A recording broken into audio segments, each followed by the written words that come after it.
घनश्याम दास जी, ये साड़ियाँ आप एक तरफ रख दीजिए। ठीक है साहब। और नाना भाई जी, आप इन ज्वेलरीज का बिल ऑफिस भिजवा दीजिए। विजय, दूध तो पी ले बेटा, सुबह से कुछ खाया पिया नहीं है। रुको ना मौसी, खाने पीने के लिए सारी जिंदगी पड़ी है।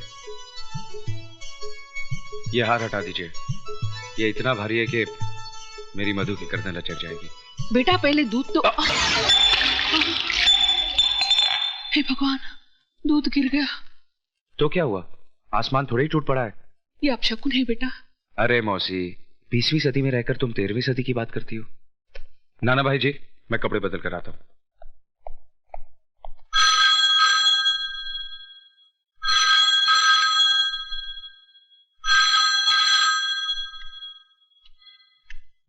हेलो, मैं जज अमरनाथ बोल रहा हूँ। बोलिए जज साहब, मैं विजय की मौसी बोल रही हूँ। शगुन का सामान तो वापस मिल गया होगा। वापस? मैं समझी नहीं। मैंने ये रिश्ता तोड़ दिया है। लेकिन क्यों? मैं मानता हूँ कि बेटी पराई अमानत होती है, लेकिन इतनी भी पराई नहीं कि उसे किसी भी खूंटे से बांध दिया जाए। ये आप क्या कह रहे हैं? मेरी कुछ समझ में नहीं आ रहा है। मैं एक नाजायज औलाद को जायज दामाद नहीं बनाना चाहता, जिसके न धर्म का पता है न जात का। उसे मैं अपनी बेटी का सुहाग नहीं बनाना चाहता।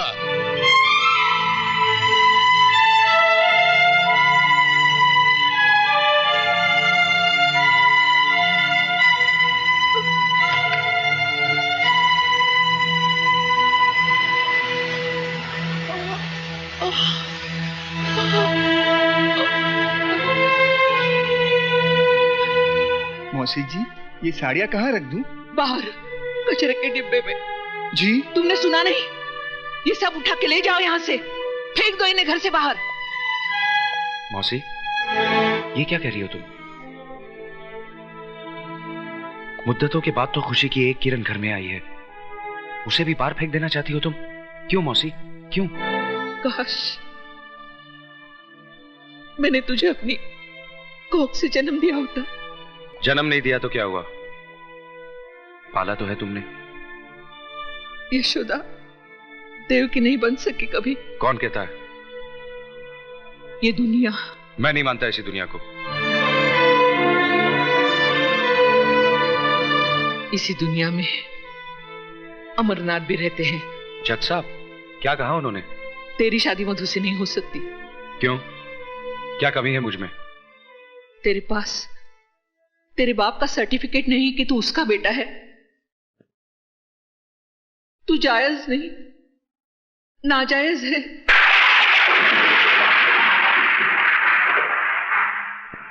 तू हरामी है।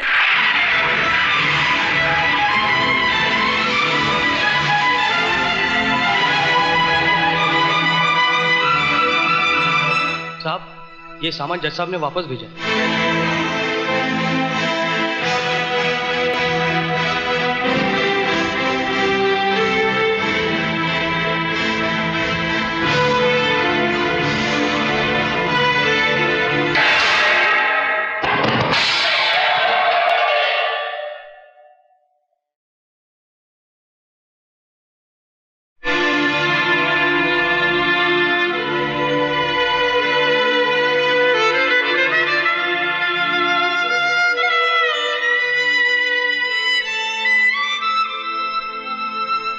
क्या सोच रहा है?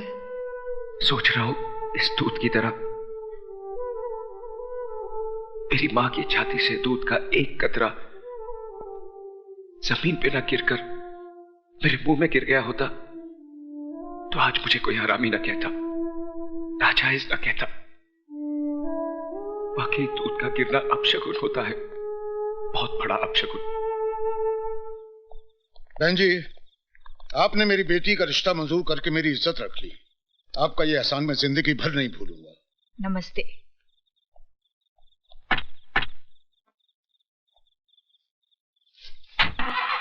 नमस्ते। चल चुप हो जा, तेरे पापा को फोन करती हूँ। I love you. चल। I love you. लो, ये आ गए। मैं आप ही को फोन करने जा रही थी। क्यों, कोई खुशखबरी है क्या? सुनोगे तो खुशी से नाचने लगोगे। अरे वाह, तो लो हम पहले से ही नाच लेते हैं। सुनो ना, जज साहब आए थे, अपनी बेटी का रिश्ता हमारे राजा के साथ तय कर गए।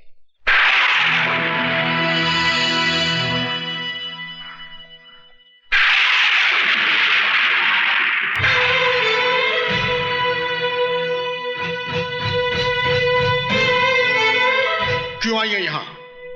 आपसे भीख मांगने। भीख में इंसान 2 पैसे या 2 रोटी देता है, अपने जिगर के टुकड़े या अपने खानदान की इज्जत नहीं देता। जज साहब, मैंने विजय को अपनी कोख से जन्म तो नहीं दिया, लेकिन अपनी छाती से लगाकर उसे पाला जरूर है। मैं उसके स्वभाव को अच्छी तरह से जानती हूँ। उसके दिल की धड़कनों को मीलों दूर बैठकर मैं सुन सकती हूँ।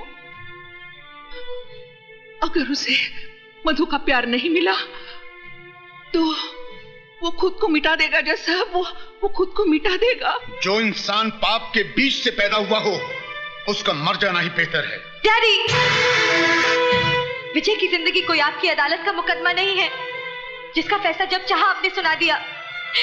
वो मेरा प्यार है, मेरा सुहाग है। आपको कोई हक नहीं है कि मेरे माथे से विजय के नाम का सिंदूर मिटा दे। मधु! चिल्लाकर आप हमारे प्यार की आवाज को दबा नहीं सकते। हमने मोहब्बत की है, और इस आग को जो भी बुझाने की कोशिश करेगा वो खुद जलकर राख हो जाएगा। मारिए और मारिए, आप आपका हक वसूल कीजिए और मैं महबूबा का फर्ज अदा करूंगी। मैं तुझे जिंदा नहीं छोड़ूंगा।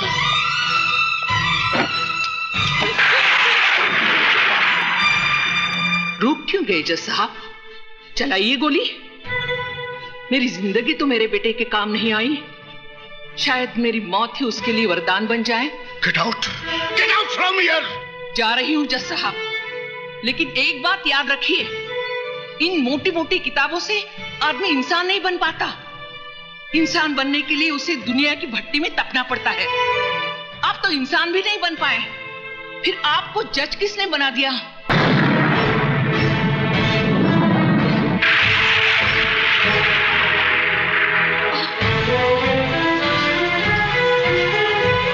क्या हुआ मौसी? कुछ नहीं, घर ले चल मुझे। मौसी! मौसी तो घर में नहीं है, वो तो जज साहब के यहाँ गई हैं। जज साहब क्या? जी हाँ।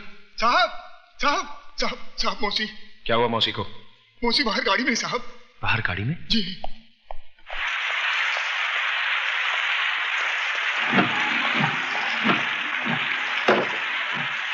आखिर वही किया ना तुमने जो मैं नहीं चाहता था। टेक दिया ना उस मगरूर जज के कदमों में अपना माथा, जिसने हमारी पगड़ी को ठोकर मारकर उछाला था।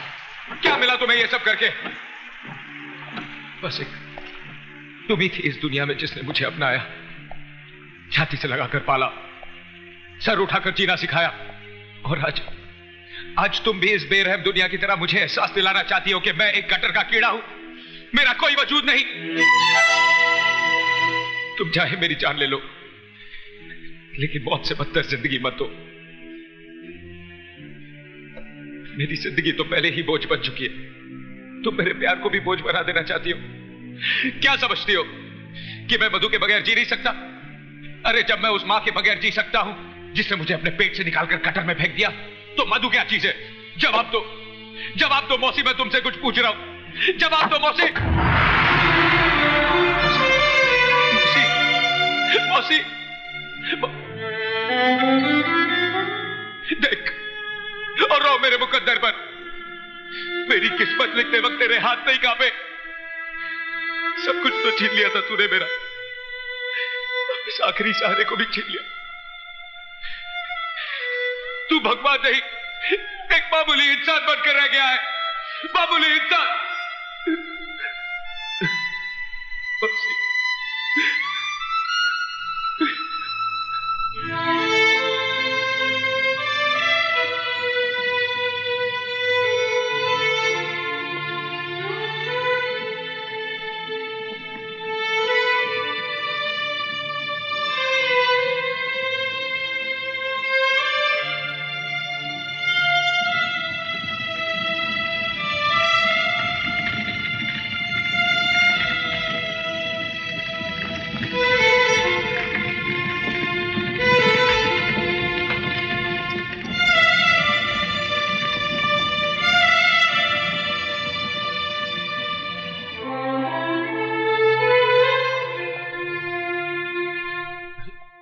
क्या कर रहे हैं आप? बस कीजिए साहब। जो तूफान आपकी जिंदगी में आ गया है, उसकी वजह से आप अपने आप को क्यों मिटा देना चाहते हैं? जिए तो किसके लिए? जिस मां ने जन्म दिया वही छोड़कर चली गई। एक मां मिली जिसने अपने आंचल में सारी दुनिया की नजरों से मुझे छुपा लिया। तुम्हारे भगवान ने उसे भी मुझसे छीन लिया। कोई नहीं बचा जिससे मैं प्यार कर सकूं या कोई मुझसे प्यार कर सके। क्यों? मधु जी आपसे प्यार नहीं करती क्या? उसका नाम मेरे नाम के साथ मत जोड़िए, वरना जज साहब के काले कोट पर सफेद धब्बा लग जाएगा। लोग समझेंगे कि एक हरामी के साथ रिश्ता जोड़कर जज साहब को कोड़ हो गया। जिस तरह हम भूल गए, आप भी भूल जाइए कि इस दुनिया में हमारा कोई है। तो फिर तोड़ दो इन चूड़ियों को अपने हाथों से, जिन्हें प्यार की कसमों के साथ तुमने मुझे पहनाई थी। मेरे गले में तो तुम मंगलसूत्र नहीं डाल सके। फांसी का फंदा तो डाल दो, ताकि किसी और की बाहों में जाने से पहले मैं अपने आप को खत्म तो कर दूं। विजय, मैं तुम्हारे बगैर नहीं जी सकती, नहीं जी सकती। कोई किसी के लिए नहीं मरता मेम साहब, सभी जी लेते हैं। मेरी माँ भी मेरे बगैर कहीं जी रही है ना। एक औरत की गलती की सजा तुम दुनिया की तमाम औरतों को देना चाहते हो। विजय, मैं तुमसे तुम्हारी खुशियां नहीं, तुम्हारे गम मांगने आई हूं। मुझे वापस मत भेजना। मैं वो घर छोड़ के आई हूं जिस घर ने तुम्हें वो गम दिए हैं। विजय, मैं जीऊंगी भी तो तुम्हारे साथ और मरूंगी भी तो तुम्हारे साथ। हाँ विजय।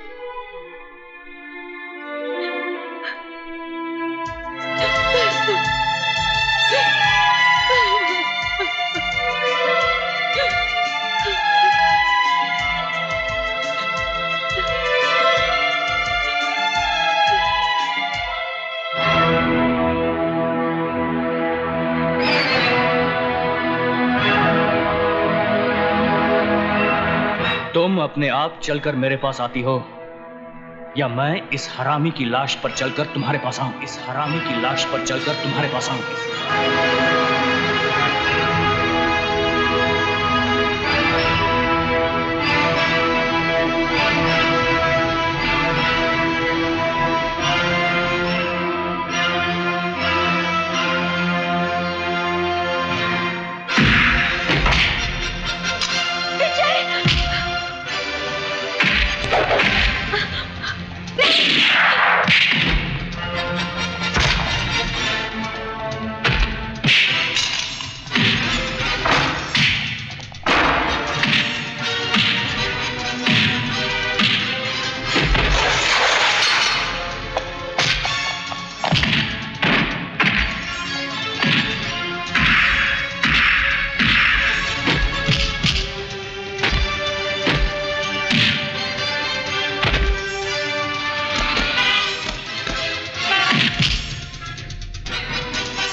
राजा बाबू को यह होश में आए तो इसे कह देना कि मैंने इसकी जिंदगी को मौत का लिबास इसलिए नहीं पहनाया क्योंकि इस घर में रहने वाले के बहुत से एहसान है मुझ पर। दोबारा अगर इसने मेरे बीते हुए कल में झांकने की कोशिश की तो इसे आने वाला कल देखना नसीब नहीं होगा। राजा, मेरा बेटा राजा, राजा क्या हो गया इसे? ये कुछ बोल क्यों नहीं रहा है? राजा, आप विजय को कितना जानते हैं आज मैं ये जानकर रहूंगी। मेरे बेटे के खून से बदबू आती है और उस कमीने के पसीने से महक आती है। आज इस बात का फैसला होकर रहेगा। एक बाप अपने बेटे के खून को बहता हुआ देख सकता है, मगर मां नहीं। मैं डॉक्टर को फोन करता हूं।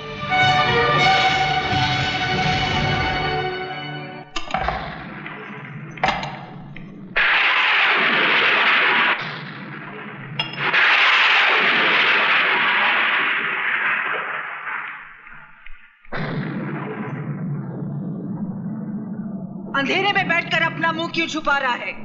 अगर तूने अपनी माँ का दूध पिया है तो आकर इस माँ से मुकाबला कर जिसका खून तूने पानी की तरह बहाया है।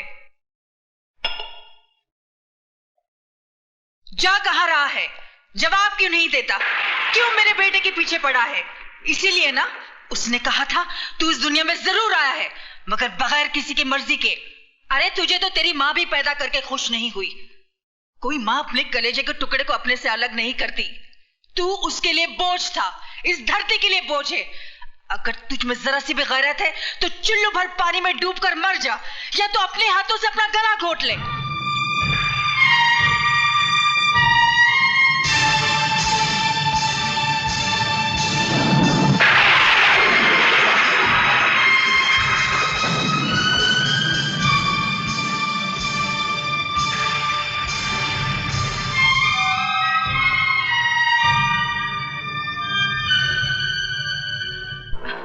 देखो देव, तुमने मुझसे प्रॉमिस किया है तुम बाइक आस्ते चलाओगे।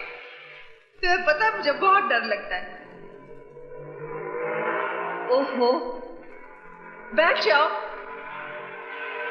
देव प्लीज, मुझे बहुत डर लग रहा है। देव प्लीज आस्ते चलाओ, मैं तुम्हारे हाथ जोड़ती हूँ। बात कभी नहीं सुनते हो। और तुम मेरी बिल्कुल बात नहीं सुनते हो। देखो सामने रोको, संभाल के